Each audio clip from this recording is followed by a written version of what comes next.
and properties. Next topic, which is the last topic in this chapter, is aromatic hydrocarbons. Aromatic hydrocarbons are also known as arenes. Aromatic alkenes basically. So the parent aromatic hydrocarbon is benzene. All other aromatic hydrocarbons are actually supposed to be the derivatives of these this benzene के derivatives हैं बाकी के सारे aromatic hydrocarbon जो आप पढ़ते हो. For example, if we substitute one hydrogen, if you know the formula of benzene, this is C6H6. अब एक हाइड्रोजन या एक से ज्यादा हाइड्रोजन अगर इसकी किसी भी एल्काइल ग्रुप से हम सब्स्टिट्यूट करते हैं, if we substitute one or more of hydrogens with any group alkyl group, then also they are मतलब अगर benzene ring है कंपाउंड के अंदर, बाकी कोई भी functional group है या whatever, all derivatives of benzene are considered to be aromatic compounds. And अगर आप ये number of rings increase कर देते हो, for example in this case, this is पहले भी हमने nomenclature में भी किया था, and if we add one more ring here, it becomes anthracene. और अगर आप दो बेंजीन रिंग को इस तरह से एक सिंगल बॉन्ड के थ्रू ऐड अप करते हो, then it is diphenyl. So these are variety of compounds which have more than one benzene ring. तो जनरली हम बेंजीन को एरोमेटिक कंपाउंड्स का parent aromatic hydrocarbon, the name is given to benzene, और उसके derivatives ही बाकी के hydrocarbons जो aromatic character रखते हैं, that we study.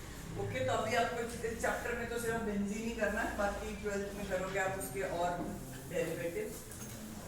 First of all, structure of benzene. So very important to understand.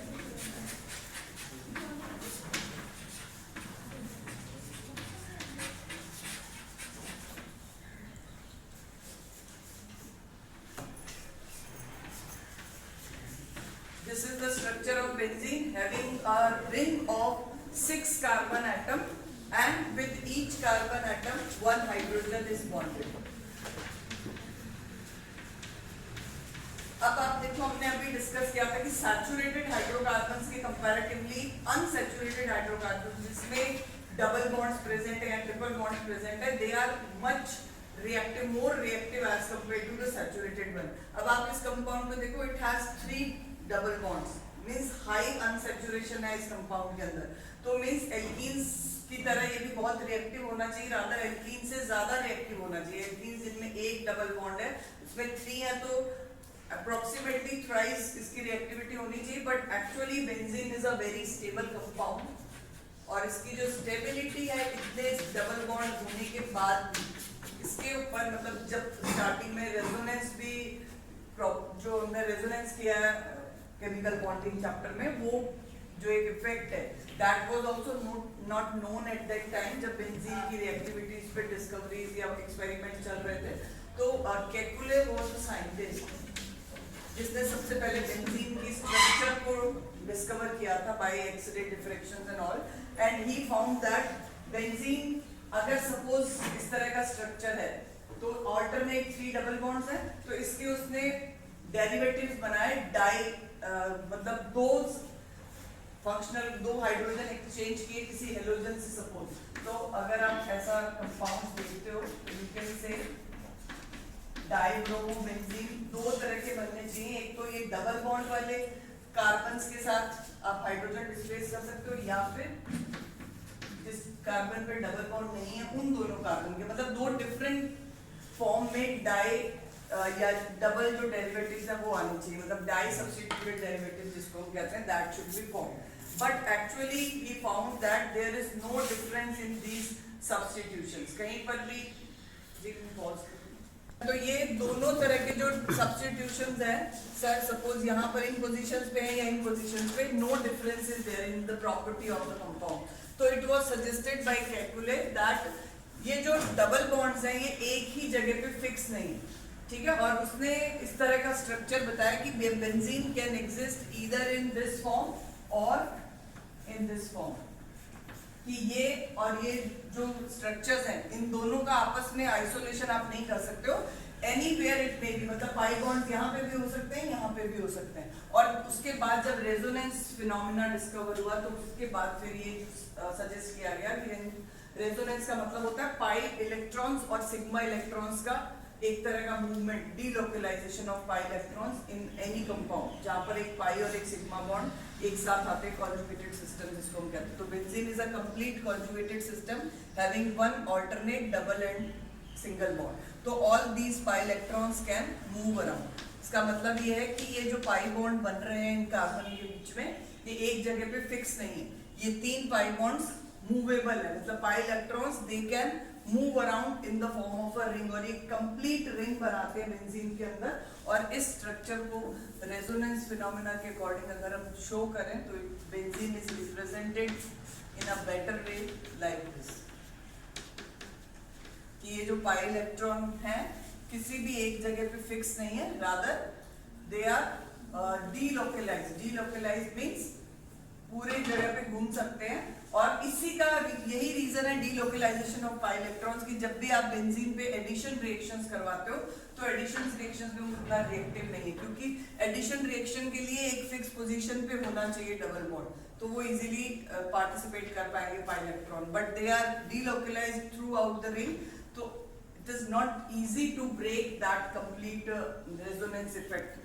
इतना स्टेबिलिटी आती है इस इफेक्ट की वजह से, इसलिए बेंजीन एडिशन रिएक्शन में इजीली पार्टिसिपेट नहीं करता, कुछ एक्स्ट्रा आपको एफर्ट्स या कंडीशंस ऐसी लगानी पड़ेगी। अदरवाइज बेंजीन की जो रिएक्शन ज्यादा इजीली वो शो करता है वो है उसके सब्स्टिट्यूशन, कि आप हाइड्रोजन को रिप्लेस करवा दो किसी ग्रुप से रादर देन कि पाई बॉन्ड्स को ब्रेक करना। ठीक है, तो benzene is a quite stable molecule due to complete delocalisation of these pi electrons. कितने इलेक्ट्रॉन्स हैं? एक पाई बॉन्ड में 2 इलेक्ट्रॉन पार्टिसिपेट कर रहे हैं, तो 2 + 2 + 2 6 पाई इलेक्ट्रॉन्स का जो ये सिस्टम है it forms a complete ring. और एक्चुअल में बेंजीन की स्ट्रक्चर कैसी है, अगर आप ये हेक्सागोनल रिंग है 6 कार्बन एटम की, एक एक हाइड्रोजन सबके साथ, अब किस हाइब्रिड स्टेट में है यहाँ पे कार्बन, 3 सिंगल बॉन्ड्स बन रहे हैं, कौन से हाइब्रिड स्टेट हो गए? sp2। Each carbon here is in sp2 state. तो sp2 स्टेट में इस तरह के 3 हाइब्रिड ऑर्बिटल्स होते हैं और ये एक ही प्लेन पे होते हैं, मतलब प्लेनर मॉलिक्यूल है, इसी प्लेन पे ये हेक्सागोनल रिंग है और एक हाइब्रिड ऑर्बिटल ये वाला समझ लो आप, एक ये समझ लो और एक 3 हाइब्रिड ऑर्बिटल हर एक कार्बन के, एक सिग्मा बॉन्ड कार्बन कार्बन के बीच में, एक सिग्मा बॉन्ड इस कार्बन और इस कार्बन में, थर्ड जो हाइब्रिड ऑर्बिटल है वो हाइड्रोजन के s ऑर्बिटल के साथ सिग्मा बॉन्ड बना लेता है। ठीक है, तो इस तरह से ये सिग्मा बॉन्ड्स हो गए। अब क्या कार्बन के पास 4 इलेक्ट्रॉन्स है ना, तो एक इलेक्ट्रॉन अभी भी इसके पाई ऑर्बिटल में पड़ा हुआ है, तो वो अनहाइब्रिड जो p ऑर्बिटल है वो इस प्लेन के परपेंडिकुलर होता है। p orbitals are always perpendicular ना, तो ये परपेंडिकुलर वाले जो p ऑर्बिटल है एक जिन्होंने हाइब्रिडाइजेशन में पार्टिसिपेट नहीं किया है, these p orbitals contain 1 electron each, और ये 6 के 6 कार्बन के जो 1 इलेक्ट्रॉन है ये इस तरह से पाई बॉन्ड में इन्वॉल्व हो जाते हैं। और इस तरह से ये जो पाई, आपको पता है पाई बॉन्ड कैसे बनता है, ये सिग्मा बॉन्ड है, एक ऊपर क्लाउड होता है और एक नीचे इलेक्ट्रॉन क्लाउड होता है। तो इस तरह से एक इलेक्ट्रॉन क्लाउड ये उस प्लेन के अबव आ गया, एक इलेक्ट्रॉन क्लाउड इस प्लेन के बिलो आ गया, तो ये एक तरह का डोनट या सैंडविच कह दो। ठीक है, उस तरह से कि रिंग बीच में आ गई और इसके अबव एंड बिलो एक रिंग पाई इलेक्ट्रॉन्स की। तो this is the structural model of benzene in which these 6 pi electrons completely you can say revolve around a circle, और ये इस तरह का एक सर्कल अबव और एक सर्कल बिलो बन जाता है। किसी भी जगह पे लोकलाइज नहीं है 3 बाई 4। ठीक है, वो पूरा उस रिंग की फॉर्म में प्रेजेंट है and it's very difficult to break that ring. That is why benzene is very stable compound towards addition reaction. तो ये थोड़ा सा आप लिख लो बेंजीन का स्ट्रक्चर और why it is a stable reasoning question important है इसके related. Write down.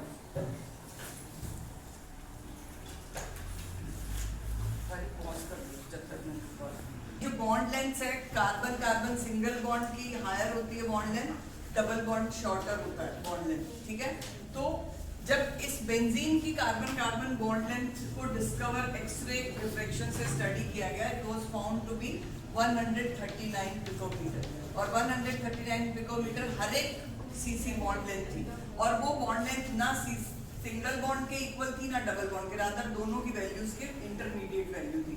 तो that was also a reason, और इसी बॉन्ड लेंथ को स्टडी करके बेसिकली साइंटिस्ट ने ये प्रूव किया है कि जो पाई बॉन्ड जब सिग्मा बॉन्ड के साथ कॉन्जुगेशन में होते हैं तो दोनों ही बॉन्ड लेंथ सेम नहीं रहती, सिग्मा मतलब सिंगल बॉन्ड और डबल बॉन्ड दोनों ही चेंज हो जाती है वैल्यू, और कहीं ना कहीं इंटरमीडिएट वैल्यू आ जाती है। तो उसका मतलब क्या है, हर एक बॉन्ड में पार्शियल डबल बॉन्ड कैरेक्टर, ना ये कंप्लीटली डबल बॉन्ड है ना ये कंप्लीटली सिंगल बॉन्ड है, every bond has a partial double bond character, इसलिए एग्जैक्टली डबल बॉन्ड जितनी कम भी नहीं हुई है वैल्यू और एग्जैक्टली सिंगल बॉन्ड जितनी ज्यादा भी नहीं है। तो intermediate value of 139 picometre CC bonds have.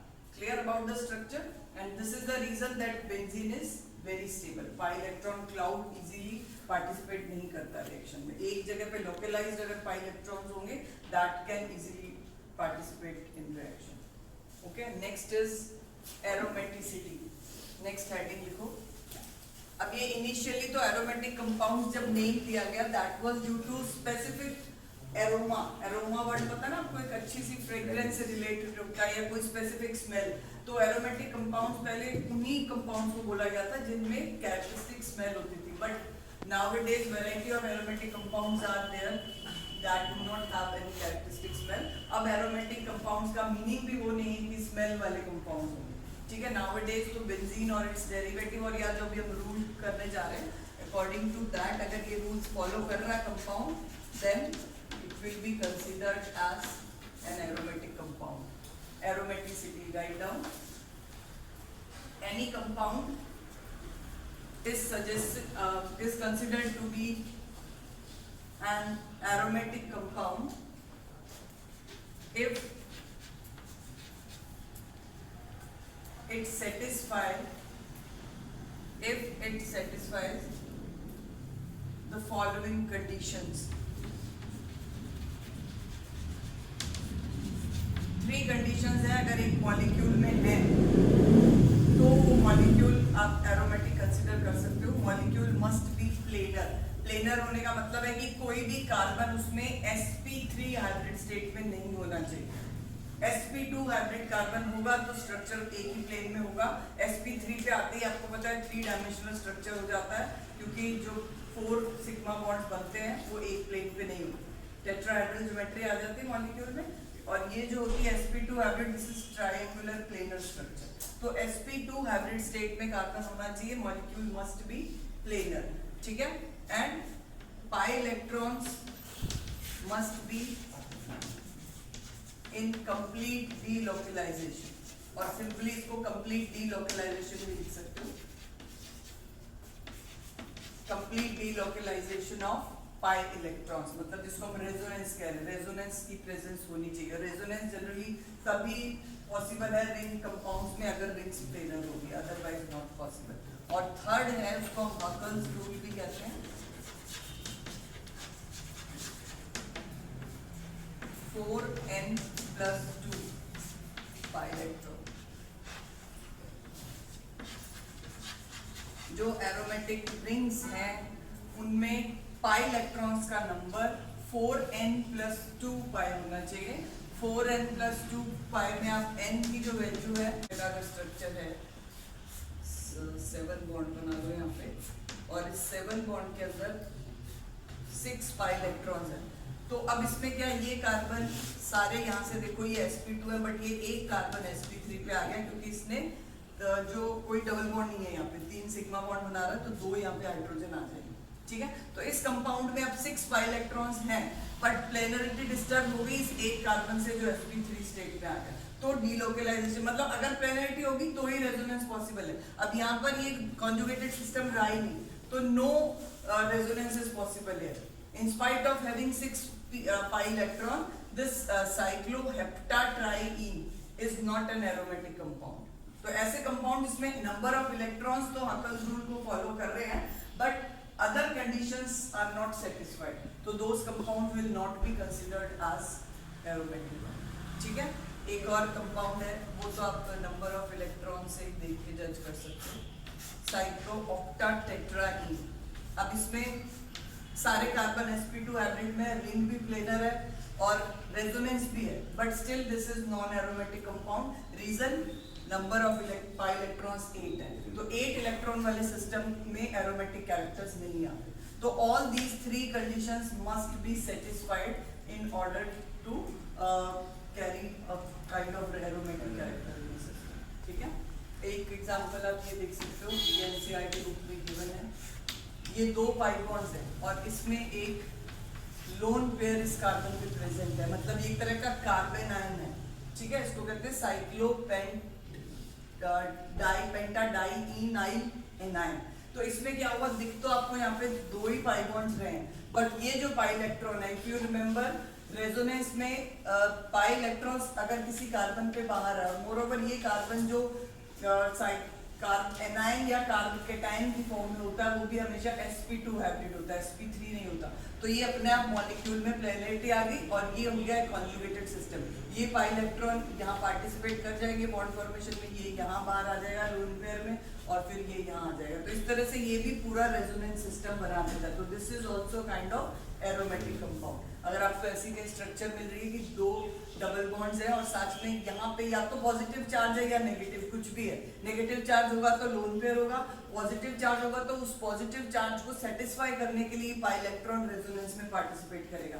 तो cyclopentadienyl cation and anion both have aromatic character. ठीक है, बस ये तीनों रूल फॉलो। 6 पाई इलेक्ट्रॉन हो, चाहे वो डबल बॉन्ड की फॉर्म में या लोन पेयर की फॉर्म में, तो वो कंसीडर होंगे और अल्टरनेट होने चाहिए। बस बीच में एक भी गैप आ गया कहीं पे तो रेजोनेंस पॉसिबल नहीं होगा।